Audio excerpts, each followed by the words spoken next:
صلی اللہ علیہ وسلم نے اپنی عقیدت کا اظہار کر رہے تھے۔ الحمدللہ میلاد النبی صلی اللہ علیہ وسلم کے سلسلے میں منعقد پذیر ان محافل کی پہلی نشست پہلی محفل میں ہم حاضر ہیں، اور اس محفل کو منعقد کرنے کا مقصد صرف یہ ہے تاکہ ہمیں اپنے پیارے آقا صلی اللہ علیہ وسلم کی خصوصیات اور حضور کی روزمرہ عادات کا پتہ چلے کہ حضور بات کس طرح کرتے تھے، حضور مسکراتے کس طرح تھے، حضور بیٹھتے کس طرح تھے، چلتے کس طرح تھے، حضور صلی اللہ علیہ وسلم گھر میں کیسے رہا کرتے تھے، باہر کیسے جاتے تھے۔ تو ان 10 دنوں میں جتنے عنوانات ہو سکے مختصر کر کے ایک بات اور ایک حدیث اور ایک واقعے کے ساتھ آپ کے سامنے عرض کریں گے۔ اللہ تعالیٰ اپنے حبیب صلی اللہ علیہ وسلم کے ذکر اور دیدار کی برکت سے ہم سب کو اپنے محبوب کی ادائیں اپنانے کی توفیق عطا فرمائے۔ تو آج آپ کے سامنے ایک بات عرض کرنی ہے یہ کہ ہر مسلمان کو یہ عقیدہ رکھنا چاہیے کہ اللہ تعالیٰ نے جتنے انبیاء اور جتنے پیغمبر بھیجے، تمام کے تمام انبیاء اپنی صورت میں، اپنے ظاہر میں جو دکھائی دینے والا جسم ہے، اس ظاہر کے اندر تمام انبیاء اور مرسلین کامل، مکمل اور اکمل تھے۔ ان کے اندر نعوذ باللہ ظاہری طور پر، جسمانی طور پر کوئی عیب نہیں تھا۔ تمام انبیاء، تمام مرسلین، تمام پیغمبروں کا یہ مقام اور مرتبہ رہا کہ اللہ تعالیٰ نے کسی بھی نبی کی ذات میں ظاہری طور پر کوئی نقص نہیں رکھا اور ان کے ظاہر میں کوئی عیب نہیں تھا۔ اللہ تعالیٰ نے ابتدا سے لے کر انتہا تک تمام انبیاء اور مرسلین کو مکمل رکھا۔ پہلی بات۔ دوسری بات یہ بھی جاننا چاہیے کہ جس طرح سے تمام انبیاء ظاہری طور پر مکمل تھے، اس طرح سے باطنی طور پر بھی مکمل تھے۔ ایسا نہیں تھا کہ دیکھنے میں صحیح ہے لیکن ذہنی طور پر کوئی مسئلہ ہے، سوچنے میں کوئی مسئلہ ہے، ایسی ہرگز بات نہیں تھی۔ اپنا عقیدہ بنانا چاہیے کہ انبیاء اور مرسلین اپنے ظاہر میں یعنی صورتاً اور اپنے باطن میں یعنی سیرت کے اندر کامل تھے، مکمل تھے، اکمل تھے۔ اور پھر آگے چلیں تو ہمارے پیارے آقا صلی اللہ علیہ وسلم کی ذات اعلیٰ تمام انبیاء میں سب سے زیادہ کامل اور مکمل تھی۔ حضور سب سے زیادہ مکمل، کامل و مکمل تھے، یہاں تک کہ جب دنیا میں حضور تشریف لائے، آپ کی ولادت بسعادت ہوئی، تو بچے کی ولادت کے بعد سب سے پہلا معاملہ جو کیا جاتا ہے، اللہ کے محبوب صلی اللہ علیہ وسلم ان تمام معاملات کے ساتھ اس دنیا میں تشریف لائے تھے اور آپ کی ولادت ہوئی تھی۔ یہاں تک کہ احادیث میں آیا کہ آپ صلی اللہ علیہ وسلم کے ظاہر میں اور باطن میں کوئی کمی نہیں تھی کہ جو اس دنیا میں آنے کے بعد پوری ہو، ایسی کوئی کمی نہیں تھی۔ اللہ تبارک و تعالی نے تمام خصوصیات کے ساتھ اپنے محبوب مکرم سید عالم صلی اللہ علیہ وسلم کو اس دنیا میں مبعوث فرمایا۔ اور آج جو ابھی آپ کے سامنے حضور کی سیرت کا ایک پہلو اور حضور کی ذات کا ایک پہلو عرض کرنا ہے، وہ یہ کہ آپ صلی اللہ علیہ وسلم سارے انبیاء میں نہیں، سارے انسانوں میں نہیں، ساری مخلوقات میں سب سے پہلے ہیں۔ حضور سب سے پہلے ہیں، آپ کے بعد سب کچھ ہے، یا آپ سے سب کچھ ہے۔ میرے آقا صلی اللہ علیہ وسلم ساری مخلوق سے پہلے ہیں۔ ذہن میں یہ سوال تو آتا ہے کہ بھئی یہ کیا بات، سارے انبیاء کے بعد تشریف لائے، پہلے کیسے ہیں؟ یہ کیسی بات کر دی، پہلے تو نہیں ہو سکتا ہے۔ لیکن ہر مسلمان کا، میرا اور آپ کا عقیدہ ہے کہ اللہ تبارک و تعالیٰ نے آپ کو وجہ تخلیق کائنات بنا کر بھیجا ہے، یعنی آپ ہی وہ ہستی ہیں، آپ ہی وہ ذات والا ہیں جن کے سبب اور جن کی وجہ سے اللہ تعالیٰ نے یہ ساری رونقیں پیدا فرمائی ہیں، یہ ساری رونقیں پیدا فرمائیں۔ تو پھر ایک دفعہ سماعت فرمائیں کہ حضور صلی اللہ علیہ وسلم جماعت انبیاء میں نہیں، تمام انسانوں میں نہیں، بلکہ ساری مخلوقات اور ساری کائنات میں سب سے پہلی اگر کوئی ذات ہے تو وہ ذات محمد مصطفیٰ صلی اللہ علیہ وسلم ہے۔ اللہ کے محبوب صلی اللہ علیہ وسلم کے پیارے صحابی حضرت جابر بن عبداللہ رضی اللہ تعالی عنہ آپ فرماتے ہیں رضی اللہ تعالی عنہ، کہتے ہیں ایک مرتبہ میں نے سرکار دو عالم صلی اللہ علیہ وسلم کا دیدار کیا۔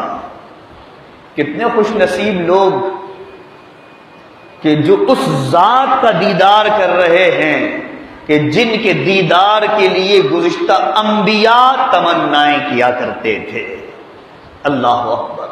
تو کہتے ایک مرتبہ میں نے آپ صلی اللہ علیہ وسلم کا دیدار کیا اور زیارت کی، میں قریب جا کر بیٹھ گیا، میں نے عرض کی یا رسول اللہ، یا حبیب اللہ، اے اللہ کے محبوب صلی اللہ علیہ وسلم، میرے ماں باپ آپ پر قربان۔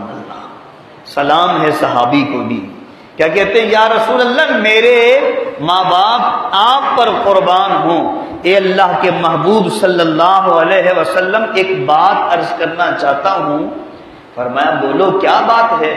عرض کی یا رسول اللہ، یا حبیب اللہ، پوچھنا یہ ہے کہ یہ بتائیے اللہ تبارک و تعالیٰ نے ساری مخلوقات، سارے عالم، ساری دنیاؤں میں، ہر شے میں سب سے پہلے کس چیز کو پیدا کیا ہے؟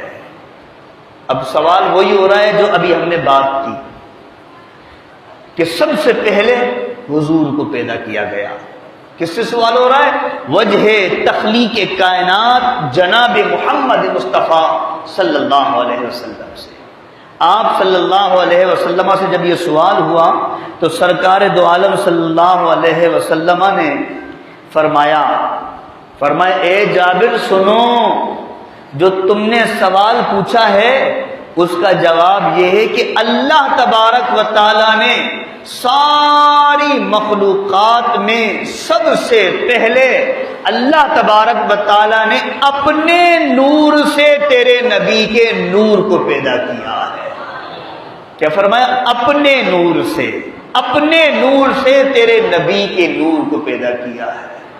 تو امام اہل سنت نے فرمایا تو ہے عین نور، تو ہے عین نور، تیرا سب گھرانہ نور کا۔ یہ امام اہل سنت نے ہمیں درس دیا کہ تو ہے عین نور، تیرا سب گھرانہ نور کا۔ یا رسول اللہ تو، آپ جو ہیں وہ عین نور ہیں۔ کیوں؟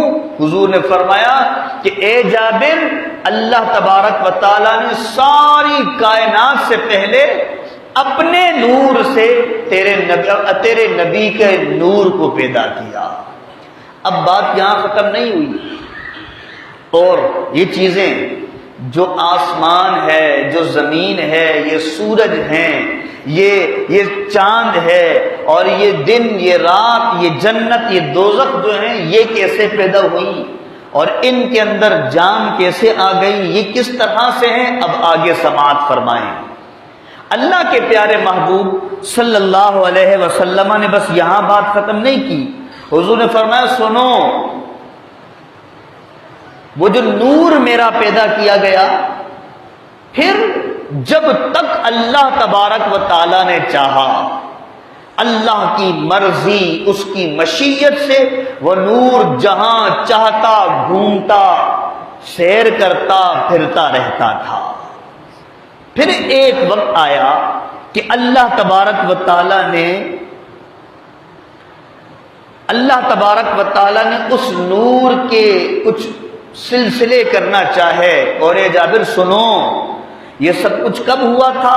فرمایا جابر سنو، اس وقت نہ لوح یعنی لوح محفوظ، نہ لوح تھا، نہ قلم تھا، نہ جنت تھی، نہ دوزخ تھی، نہ فرشتے تھے، نہ آسمان، نہ زمین، نہ سورج، نہ چاند، نہ جن، نہ انسان، کچھ بھی نہ تھا۔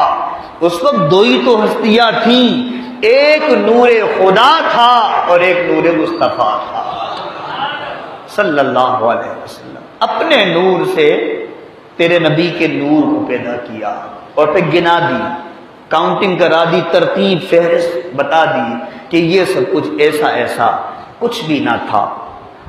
حضرت جابر رضی اللہ تعالیٰ عنہ نئی بات، بالکل نئی بات، بڑے تعجب سے سماعت کر رہے ہیں، بڑے تعجب سے سماعت کر رہے ہیں۔ دیکھیں یہ ایسی پیاری باتیں ہیں کہ ان کو سن کر حضور کی محبت دل میں آیا کرتی ہے۔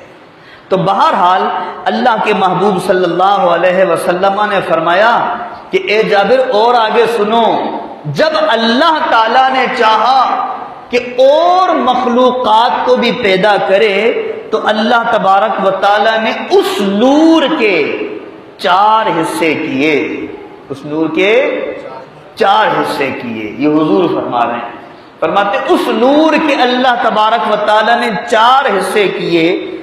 پہلے حصے سے اللہ تبارک و تعالیٰ نے قلم بنایا، دوسرے حصے سے اللہ تبارک و تعالیٰ نے لوح یعنی تختی بنائی، اس پر لکھنا تھا۔ پھر فرمایا تیسرے حصے سے اللہ تبارک و تعالیٰ نے عرش بنایا، عرش تعمیر کیا۔ یہ سب اسی نور سے تعمیر ہو رہا ہے جسے نور مصطفیٰ کہا جاتا ہے، اس نور سے تعمیر ہو رہا ہے۔ پہلے سے قلم، دوسرے سے لوح، تیسرے حصے سے عرش بنا۔ حضرت جابر غور سے دیکھ رہے ہیں، حضور نے پھر فرمایا اے جابر چوتھے حصے کی بتاؤں؟ آقا ضرور بتائیے۔ فرمایا چوتھے حصے کے اللہ نے پھر 4 حصے کیے۔ اللہ، چوتھے حصے کے پھر 4 حصے کیے، 4 حصوں میں اسے تقسیم کیا، اور پھر اللہ تبارک و تعالیٰ نے ان 4 حصوں میں سے پہلے حصے سے عرش کو اٹھانے والے فرشتے پیدا کیے، دوسرے حصے سے اللہ تبارک و تعالیٰ نے کرسی پیدا کی، کرسی پیدا کی، اور پھر فرمایا تیسرے حصے سے اللہ تعالیٰ نے باقی سارے فرشتوں کو پیدا کیا۔ اب حضور پھر خاموش، حضرت جابر چوتھے حصے کی پھر سننے کی طلب میں۔ حضور نے فرمایا اے جابر سنو، اور چوتھے حصے کے اللہ نے پھر 4 حصے فرما دیے۔ اللہ، چوتھے حصے کے پھر 4 حصے فرمائے۔ یہ ہے حضور کی ذات۔ پتہ یہ چلا کہ یہ ساری کی ساری رانائیاں، ساری کی ساری رونقیں، ساری کی ساری روشنیاں، یہ ساری کی ساری جو ہے یہ جھل ملاہٹ جو ہے وہ اس نور مصطفیٰ سے ہے، جو حضور کے نور سے ہے۔ اللہ کے محبوب صلی اللہ علیہ وسلم فرماتے ہیں سنو، وہ جو چوتھا حصہ تھا اللہ تعالیٰ نے اس چوتھے حصے کے پھر 4 حصے کیے، اور پھر فرمایا حضور نے کہ پہلے حصے سے اللہ تعالیٰ نے آسمان بنائے، دوسرے حصے سے اللہ تبارک و تعالیٰ نے زمین کو بنایا، تیسرے حصے سے اللہ تبارک و تعالیٰ نے جنت کو تعمیر کیا۔ تو جنت کس کے نور سے بنی؟ نور مصطفیٰ سے بنی ہے۔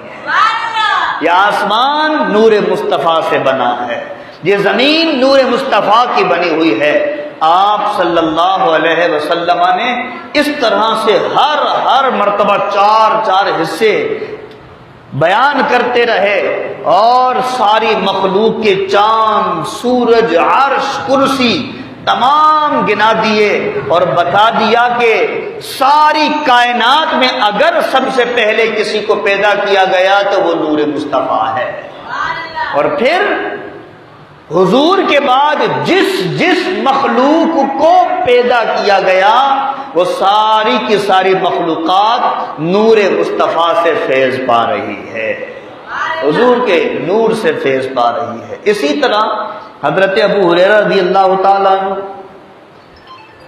آپ رضی اللہ تعالیٰ عنہ فرماتے ہیں کہ سرکار دو عالم صلی اللہ علیہ وسلم کی بارگاہ میں ایک مرتبہ حضرت جبرائیل تشریف لائے۔ حضرت جبرائیل حضور کے پاس آئے، میری اور آپ کی کیا بات، ہماری دیوانگی اور ہماری محبت کی کیا بات، جس کے دربار کی طلب فرشتوں کے امام کیا کرتے ہیں، جن کی زیارت کی مشتاق فرشتوں کے امام ہوا کرتے ہیں۔ حضرت جبرائیل تشریف لائے، حضور کی زیارت ہو رہی ہے، آپ صلی اللہ علیہ وسلم کی زیارت ہوئی تو حضور نے فرمایا اے جبرائیل ایک بات پوچھوں؟ عرض کی یا رسول اللہ آپ کا خادم حاضر ہے، اے اللہ کے محبوب بتائیے پوچھنا کیا چاہتے ہیں؟ سرکار علیہ السلام نے فرمایا اے جبرائیل ذرا یہ تو بتاؤ تمہاری عمر کتنی ہے، تم کتنے سال کی ہو، ذرا اپنی عمر تو بتاؤ۔ اللہ کے محبوب علیہ السلام کی بارگاہ میں عرض کی یا رسول اللہ مجھے عمر کا صحیح اندازہ نہیں ہے، اپنی عمر صحیح سے مجھے معلوم نہیں ہے، صحیح سے اس کا اندازہ نہیں ہے، لیکن اتنا ضرور مجھے یاد ہے کہ اللہ تبارک و تعالیٰ نے ساری کائنات پیدا کرنے سے پہلے اپنی عظمت، اپنی شان جلالت اور شان نورانیت کے پردوں میں سے چوتھے پردے میں ایک نور کو پیدا کیا۔ یا رسول اللہ یا حبیب اللہ وہ نور نکلتا تھا پردوں میں سے۔ یہ اللہ کے محبوب صلی اللہ علیہ وسلم مجھے اپنی عمر کا تو نہیں پتا، اے پیارے آقا وہ جو نور اللہ کی عظمت والے پردوں میں سے نکلا کرتا تھا وہ ہر 70,000 سال کے بعد ایک مرتبہ چمکتا تھا۔ 70,000 سال، یہ سال دو سال کی بات نہیں ہے، 70,000 سال کے بعد چمکا کرتا تھا۔ آقا بس مجھے اتنا یاد ہے کہ آپ کے اس غلام جبرائیل نے اس کا 72,000 مرتبہ دیدار کیا ہے۔ اللہ 70,000 سال کے بعد چمکتا تھا، اس جبرائیل نے یا رسول اللہ اس کا 72,000 مرتبہ دیدار کیا ہے۔ اللہ کے محبوب مسکرائے، حضور نے فرمایا جبرائیل جانتے ہو کہ وہ جو چمکنے والا ستارہ ہے وہ کون ہے؟ حضور نے مسکرا کر اپنی طرف اشارہ کیا، فرمایا اے جبرائیل وہ ستارہ جو 70,000 سال کے بعد چمکا کرتا تم نے اسے 72,000 مرتبہ دیکھا ہے۔ اے جبرائیل وہ ستارہ کوئی اور ستارہ نہیں ہے، وہ ذات تیرے محبوب محمد الرسول اللہ کی ذات ہے صلی اللہ علیہ وسلم۔ تو حضور معلوم چلا کہ ساری کائنات میں سب سے اول ہے، سب سے اول ہے۔ وہ اقبال نے کہا نا کہ نگاہ عشق و مستی میں، نگاہ عشق و مستی میں وہی اول وہی آخر، وہی اول وہی آخر، وہی قرآن وہی فرقان وہی یاسین وہی طٰہٰ، سب کچھ تو وہی ہے۔ ہم کس کی بات اول کی کریں، کس کی بات آخر کی کریں؟ ہم تو غلام ہیں، ہماری ابتدا بھی وہاں ہوتی ہے، انتہا بھی اسی دربار پر ہوا کرتی ہے۔ انشاءاللہ کل جب نشست ہوگی تو آپ صلی اللہ علیہ وسلم کے انداز تکلم، بولنے کا جو میرے آقا کا انداز تھا گفتگو کا، اس کے متعلق آپ کے سامنے ایک حدیث اور ایک واقعہ عرض کروں گا۔ اللہ تبارک و تعالی ہمیں اپنے محبوب صلی اللہ علیہ وسلم کی سچی محبت عطا فرمائے، آمین وآخر دعوانا الحمدللہ رب العالمین۔ اب تھوڑا بہت ہم درود و سلام پڑھیں گے، آپ سے گزارش ہے ہمارے ساتھ مل کر درود و سلام میں شامل ہو جائیں اور اس کے بعد انشاءاللہ باقاعدہ دعا کا اہتمام ہوگا۔ بسم اللہ الرحمن الرحیم۔ صلی اللہ علی محمد صلی اللہ علیہ وسلم، صلی اللہ علی محمد صلی اللہ علیہ وسلم، صلی اللہ علی محمد صلی اللہ علیہ وسلم، صلی اللہ علی محمد صلی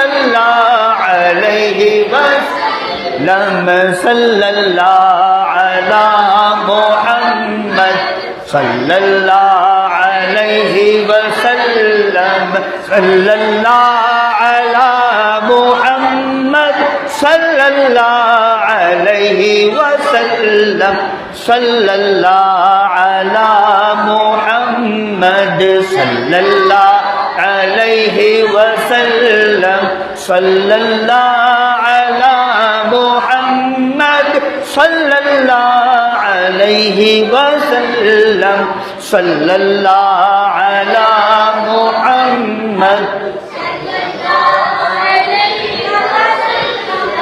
صلی اللہ علی محمد صلی اللہ علیہ وسلم، صلی اللہ علی محمد صلی اللہ علیہ وسلم، صلی اللہ علی محمد صلی اللہ علیہ وسلم، صلی اللہ علی محمد صلی اللہ علیہ وسلم، صلی اللہ علی صلی اللہ علیہ وسلم، صلی اللہ علی محمد صلی اللہ علیہ وسلم، صلی اللہ علی محمد صلی اللہ علیہ وسلم، صلی اللہ علی محمد صلی اللہ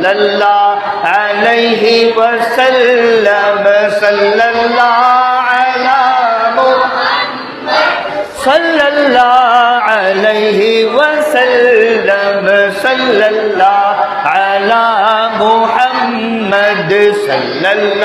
صلی اللہ علی محمد صلی اللہ علیہ وسلم، صلی اللہ علی محمد صلی اللہ علیہ وسلم، صلی اللہ علی محمد صلی اللہ علیہ وسلم، صلی اللہ علی محمد صلی اللہ علیہ وسلم، صلی اللہ علی محمد صلی اللہ علیہ وسلم، صلی اللہ علی محمد صلی اللہ علیہ وسلم، صلی اللہ علی محمد صلی اللہ علیہ وسلم، صلی اللہ علی محمد صلی اللہ علیہ وسلم، صلی اللہ علی محمد صلی اللہ علیہ وسلم، صلی اللہ مد صلی اللہ علیہ وسلم، صلی اللہ علی محمد صلی اللہ علیہ وسلم،